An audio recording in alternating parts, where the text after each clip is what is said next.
When you feel satisfaction, you're keeping up with you. When you feel less than satisfaction, you aren't. It's all okay. Nothing wrong with contrast causing you to want something and not going there. So more contrast causes you to really want it and you still don't go.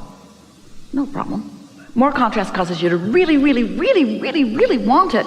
You still don't go. But sometimes, without you even knowing, you live enough contrast that your desire becomes dominant. And then you move without even knowing how it happened. We want you to know how it happened so you can do it again on purpose. Awesome. I want that too.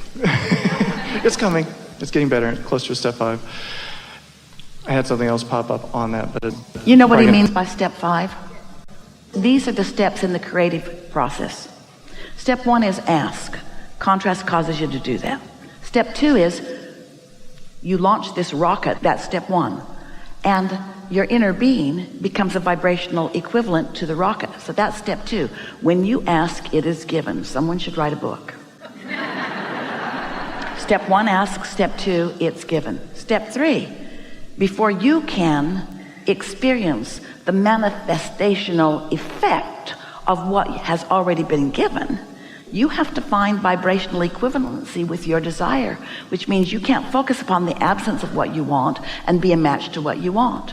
So step 3 is you got to be thinking about what you want so that you can let what you want in. That's step 3. Step 4 is getting really good at that. Mastery of step 3 is what step 4 is. Might seem strange that step 4 would just be really good at step 3, but these are our steps and that's the way we like it. Step 5 is you step back into contrast, but you're not mad at yourself because you now understand the glorious, delicious, and important reason for contrast. So you do what your inner being does. When you step into contrast, your inner being does not feel bad. Your inner being sees the value of the contrast. So when you step into contrast and you see the value of it, then there's no separation between you and your inner being, even though contrast exists.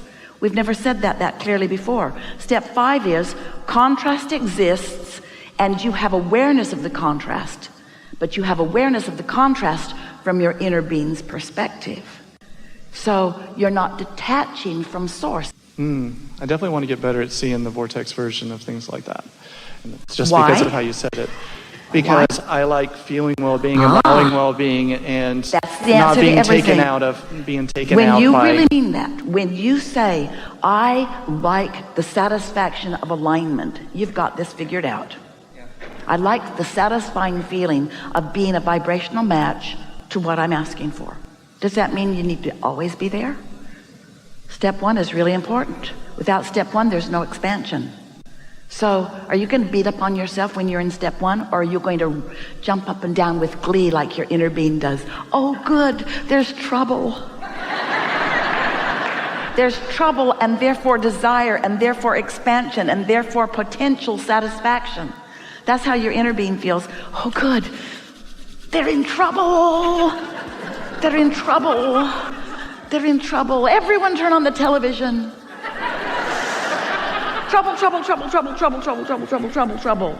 And rocket of desire, rocket of desire, rocket of desire, rocket of desire, rocket of desire, rocket of desire, rocket of desire. A vortex bigger than has ever been before into all of the universe. A universal expansion unlike anything that has ever been into all of the universe.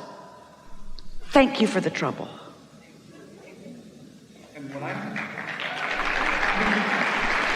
So here's where we get to tell you what we really want you to hear here today. Today we want to amplify the notion of getting out ahead of it, rather than stepping out of bed into trouble and then spending the day cleaning it up. Why not daydream more? Why not think clean, clear thoughts? Why not allow yourself to think the thoughts that your inner being thinks? We've been saying for a long time, the universe will surprise and delight you. And Esther would say, I get the delight part, but I don't get the surprise part.